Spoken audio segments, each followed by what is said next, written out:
This is the beginning of the walk which Terry and I always call Stig, because Stig of the Dump was filmed up here. And it is also, I think, the location of Louie's caravan in the book Sea Change, which we're mainly going to talk about.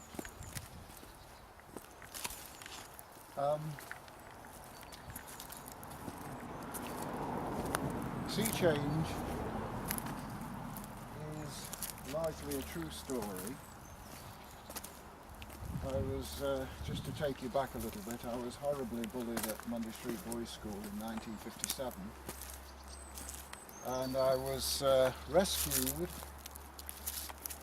from that by the most unlikely person, most despised person, a paedophile. He was an old man that the boys used to call Grandad, Guzzly Grandad if you want his full title. Lived in a terrace house in Hena, very near to the school, covered in ivy. I have an idea he was probably squatting.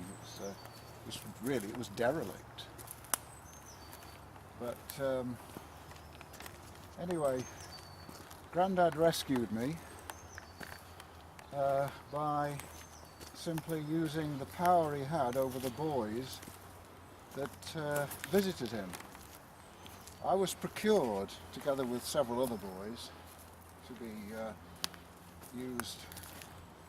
I prefer to say the word use rather than abuse, although it is abuse, and of course I'm not condoning paedophilia. It's appalling, but I was suicidal. I was trying to find a way of ending it quickly,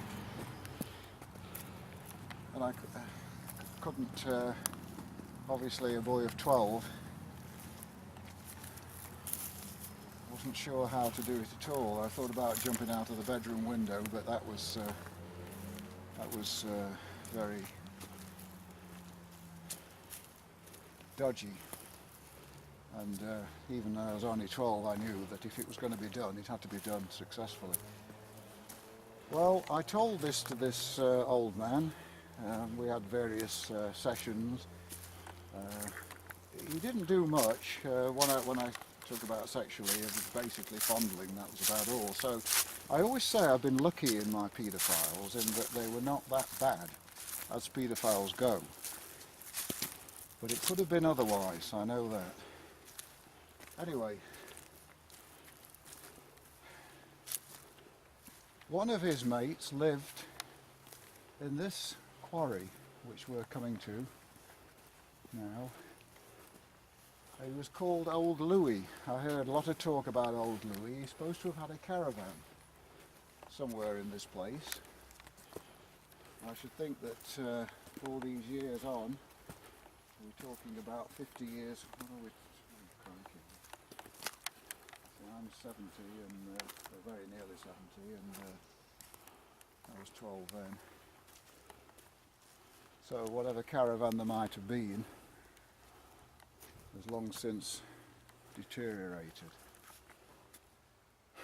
I never came to Louie's caravan, so I'm not sure which quarry. There are several quarries. This is the one we're here now because I think, if anything, this quarry fired my imagination. We're on the east side of the river, but on the west side of the river, on the other side, there is something what we call Shining Cliff Woods, and it looks very much like this. There are quarries on that side as well, those people who know the area. But we're here now because I think, if anything, this is pretty. And if you look up there, you'll see the remains of a building. I have an idea that that building was probably something to do with the quarry works. It could be where they had the cup of tea between blasting or working or whatever. But I created a fictitious house, manor house, in my book, and in it lived a woman called Mab. Now, a woman did actually take me in for a while. She didn't live in a manor house, she lived in a regular house on the other side of the river, but when you're writing a novel and you want it to be interesting, so I created this manor house, fictitious of course. But I thought it would be useful to see that and to look at this, because Mab's garden was just like this with the... Shall we just progress a bit further with the high walls and...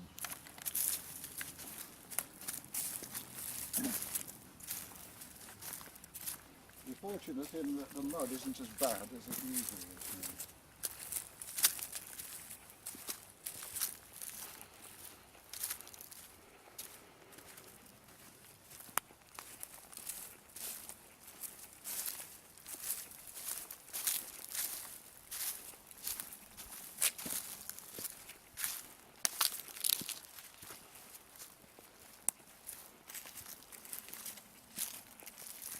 In my book, I have a little episode where Mab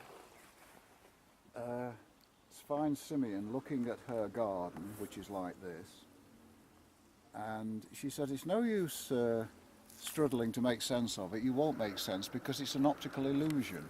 And I think this is very much the case, because any trees growing on top of the quarry edge there seem to be right up in the sky. And it fired my imagination, and of course it's early in the spring now, we're in early March, but in another month this is going to be really blooming, and it is absolutely beautiful. And hence the manor house.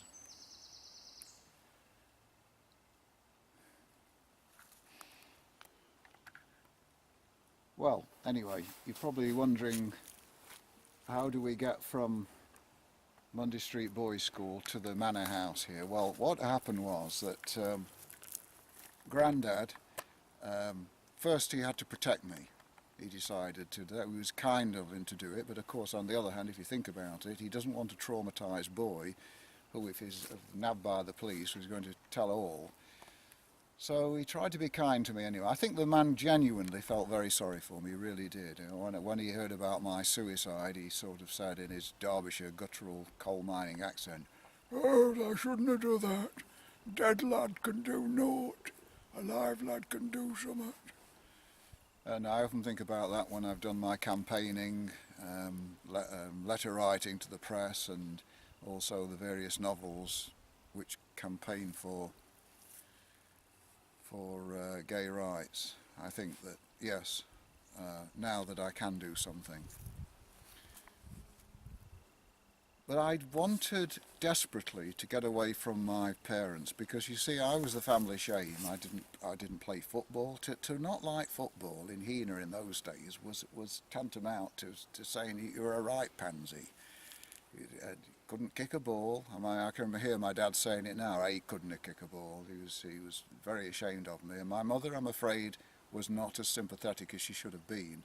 In fact, she was entirely unsympathetic. One of the things is, I used to go to the, obviously occasionally you have to go to the toilet at school, and if they knew I was in there for a number 2, they would kick on the door, they would throw things over.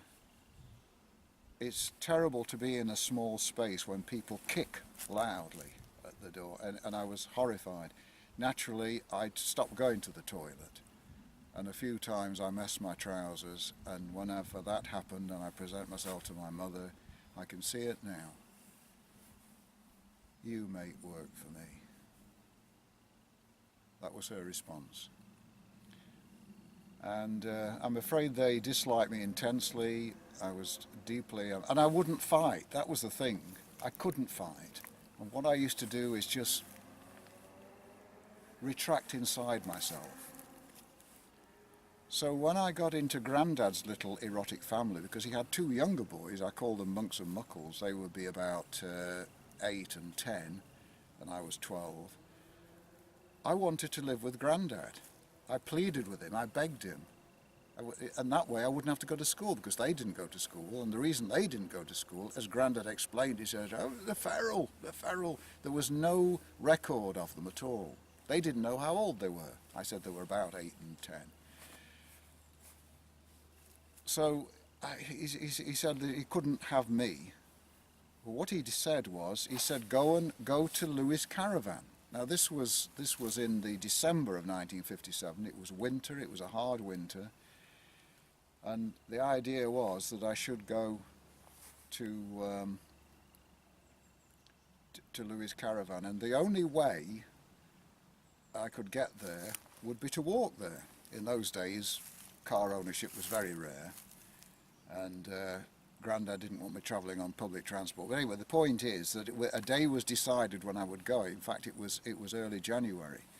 I should explain first that one of the boys that, one of the biggest, most powerful boys in the school, who I call Blubber, a big, hefty lad. You remember that class, the class size was nearly 50 of us in there, about 48, 49 of us.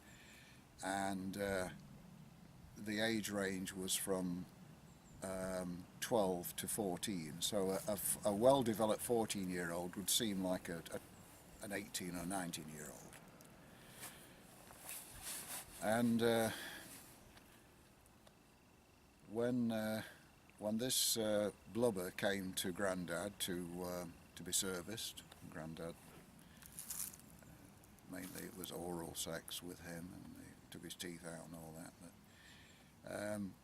he pointed to me. I was in the room at the time. He said, "Look after him. Don't let him hurt him." You know, the humiliations. There was a sadistic schoolmaster who was rousing the boys up against me, and that was terrible. I got nowhere. That's why I was suicidal. I got nowhere to go. You couldn't go to the parents for help. There was nobody. I had nowhere to go. And suddenly there was this old man who was being kind to me.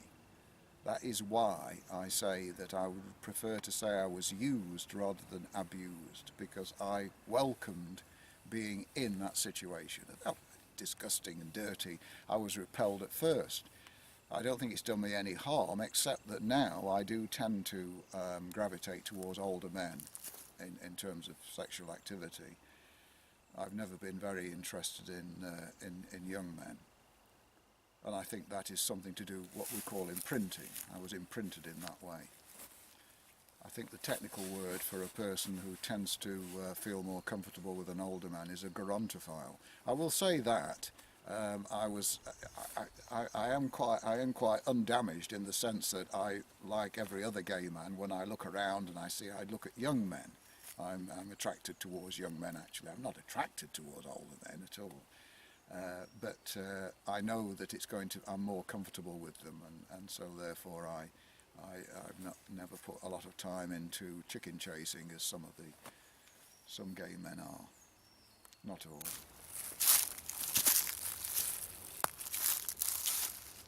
You can imagine that you're in Mab's garden.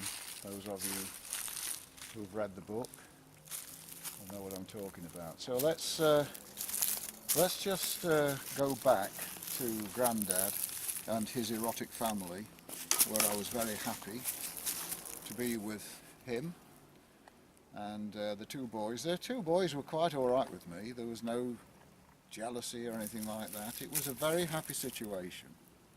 I'd come from hell into a sort of heaven, although a very dodgy heaven, because as I always say, I've been lucky with my paedophiles. It could have been otherwise. Recently there's been news about Cyril Smith, who abused boys, the Liberal MP who's dead now, and got off because the investigation was quashed under the Official Secrets Act, so he was obviously protected. But there are people that have come forward with the Smith business, and they are now some of them are talking about boys being killed, and I can believe that, because of course somebody like Grandad, if he went to prison, he wouldn't last long in a place like that, because they were beaten to a pulp and the guards would just look the other way, because there's nothing more horrific than a paedophile, which I think is a very dangerous and very sad situation. I feel there are other ways to curb paedophilia than brutality, and I think our record of looking after sex offenders is quite disgraceful. Yes, they should be punished. yes, they should be restrained from doing it, but there's room for improvement. Anyway, a date was suggested when I would actually make my journey to Louie's caravan. Grandad said he would come and visit me. He painted a picture of happy boys in this caravan. He said there aren't many. He said there's about 3 or 4. He said you'll be very happy, and Old Louie had agreed to take me. And the caravan could have well have been in this quarry. For real. I'm talking about fictitious like Mab's Garden, but now I'm talking reality. There was a caravan in one of these quarries, which fortunately I never saw and never got to. The reason for that is because on the very day that I was supposed to go, it snowed. It was deep snow, about, in the book I think I talk about drifts easily more than 2 or 3 feet, but I would think a fall of about not far short of a foot of snow. It was in January 1958. And the only guidance I've been given is that I should look at Cricht Stand, which Cricht Stand is somewhere, you can't see it, somewhere over that way. And if you go to Cricht Stand, of course we're talking about over fields and stuff like that, and then from Cricht Stand and walk downwards into the woods, you'll find Louie's caravan. Well, of course there are several quarries, and I hadn't got a cat in hell's chance. In fact, 1 or 2 of Grandad's friends, one of them I call Oath, he was a big bloke. In the book I paint him as a giant, but I suppose he would be about 6'3", 6'4". But he was really worried about me getting to this caravan. And of course I didn't get to it, I didn't get anywhere near it. What I did, by mistake, I was told you do not cross the river, and I did cross the river. And I ended up in Shining Cliff Wood. And there was a woman there in a house who took me in, because I was half frozen by the time I got there. This was the woman I call Mab. And I gave her a manor house to live in. Actually, she lived in an ordinary house, but that's license for a book, isn't it? And I stayed there for a few weeks. In the book, I stay there for several months. So I think I've covered most of it. Now, the actual journey was horrendous, of course, with snow. In deep snow, whatever length of time it takes you, it took even longer, much longer, in deep snow. So I was all day walking, and it was night. Well, it gets dark at 3:30, 4 o'clock anyway, at that time of the year. But I got there even well after that, so it was completely dark. And the only possible way of seeing around anything is that in snow, actually, when it is dark, you can still see it because of the whiteness of the snow. I don't know if you ever walked in snow in night time, but you can see.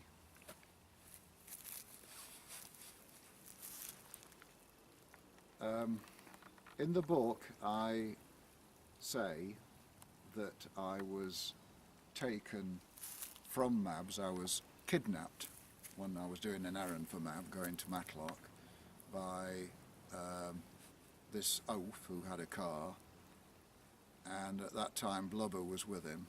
I say that. In fact, I was taken by Blubber and an oaf, but that was some time afterwards when I was still within the Grandad circle, because I was returned to home. I was gone a few weeks. I was returned to home. Incidentally, they never told the police about the fact that I was gone. This was very hurtful. What had happened is some story had got out that they've flitted, sir. That somebody I call Sandy had said, oh, they've flitted, they've gone, and the sadistic schoolmaster just sort of grunted, and that was it. In those days, it was all very, very casual. He got 40. I don't excuse the man for his horrible rousing the boys up against me, but he got 48 kids in that class, and he simply couldn't cope. In fact, he used to go out for long periods and leave me to the mercy of the other lads. Well, of course, once Grandad had told Blubber to look after me, that was okay then, it wasn't so bad, because Blubber ruled the school. He was the toughest lad in the school. And anyway, going back, is that I did actually, in the book, I'm taken to, they said it was Scotland, and I went to a place called Fairy Tale Castle. My belief is it was in the south coast somewhere, because this was in the summer, and I was looked after there by another paedophile. Again, I was very lucky, somebody called Edward, and at that point I felt confident enough to say to this Edward, who I didn't desire Edward, well, I didn't desire any of them, no mature men, but I made it clear what I wouldn't do. I said, I won't take it up my bum. I made it that clear. That's something. That was a no-no. It was my red line. Unfortunately, that was always, I mean, at Grandad's, it was never an issue. Nobody did that because he didn't do it. That's the thing. And so all he wanted to do, as I say, it was a very oral experience. And for me, I have to be honest, a very pleasurable experience. I feel a bit embarrassed having to admit that, but that was the truth. Well, anyway, but Edward was sophisticated. He was a gentleman, a very wealthy man, to have a building that was actually built for the abuse of children. It was like a fairy tale castle. It was a very strange building. There wasn't just ordinary levels. There were turrets. It was a fairy tale castle. You went up and found yourself in a turret, and you had to get into a different part of it. You had to go down and round. It was exciting for kids. We loved it. There was a boy there who came from Louie's caravan called Barry. A boy I fell in love with, I think. Yeah, he'd be about my age. He was very thin, very frail at first, but when he was well fed, and you did get well fed at Fairy Tale Castle, he developed very quickly into quite a beefy lad, and but I fell in love with him. Anyway, going back to Edward, on my birthday, July the 12th, 1958, I turned 13. I became a teenager, and Edward said as a present, he said, I'll take you out and I'll show you around, because we weren't allowed to go too far away from the castle, because he didn't want us wandering into any villages to be talking about, well, where's this castle, and he didn't want that, so we were all kept well away. Well, the point is that I was a bit nervous, and I thought he's going to try it on, he's going to try something. He never did. He talked to me about the Vatican, he talked about religion, he talked about art, he talked about paintings, he talked about nature, and he showed me interesting trees and things like that. He knew I didn't like because he was posh, so I didn't want. So it was wonderful. I was lucky, and he also made sure that I got back safely. Alas, to my parents, which I didn't want, but there we are. Yes. It's called, we call this place Stig because of the film Stig of the Dump, and I think that what they used to do is film him going into that, behind that rock, which doesn't go very far, but when he disappeared, of course, then they would cut to another cave somewhere, and that would be his home. It's what they do all the time with films, of course.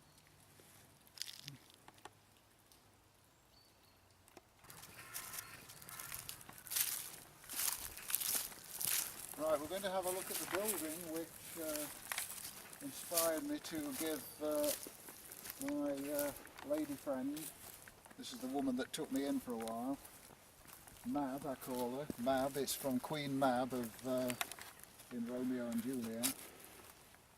The fairy's midwife. She was a very sort of a romantic person, and she, just like my Edward, she educated me beautifully. It was I enjoyed my 3 weeks with her. It was quite an amazing thing. She lived alone. I have no idea whether she was a lesbian or not, but she gave me no indication at all, except that she was very compassionate, but she made it quite clear. She said, "You can't stay here." She wasn't going to have me for more than a few days, but as I said, it was more like 3 or 4 weeks, and eventually she had me returned. She had a friend who was Miss McLenning, of the headmistress of Howitt School, and I think between them they organised my return. They knew that it was a very difficult situation. That's what makes me think it's quite possible that they were very sympathetic to the gay world, because they handled the situation very, very carefully. I adored Miss McLenning. She was wonderful. I adored Mab. But I couldn't stay with them. Anybody that Connie and Sam Annable. There we are, anyway. Now we'll just go up to this this ruin, which I said was inspired me to write about the ruined manor house. And from this promenade you get a panoramic view of Stig. That's the pathway we walked up in the first instance. We actually walked along that one into Stig, and here we have all that is left of this mysterious ruin. Here's the foundations of it. I'm assuming that it was something to do with the quarry workers, but I'm not sure. I don't think it was ever a manor house. But who knows? We're going to use our imagination. You never know, do you?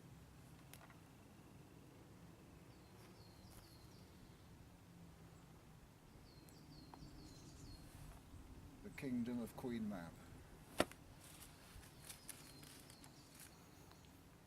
Right.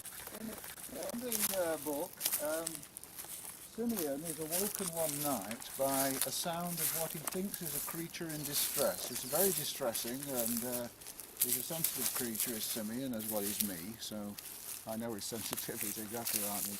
And an animal in distress would be something that would be very upsetting. So he immediately goes banging on Mab's door and says that there's something happening, there's a creature crying. It's a noise of awful pain, this screeching, and it's terrible. Anyway, the same thing, actually, what inspired this part of the book is that never happened. But what did happen is that when Terry and I were walking along here, Terry's my partner, by the way, if I haven't mentioned it before, Terry and I were walking along here, and we heard this sound of a creature in distress, and we couldn't find it. We were looking for something, some creature trapped, and what it was that you see these trees fall down. In fact, this particular one up here has fallen on another one. And when the wind blows, it squeaks, and that squeak sounds like a creature in distress. So every time the wind blew, you think there's more terrible pain going on. And all it was two trees rubbing against each other, and that gave me the idea of having a late night drama, whereas Simeon drags Mab out, and Mab is knows a lot about the creatures of the night, and she starts to wonder. She says, "I've got an idea that your creature may not be very far away," and she had an idea that this was, and she pointed it out to her. Anyway.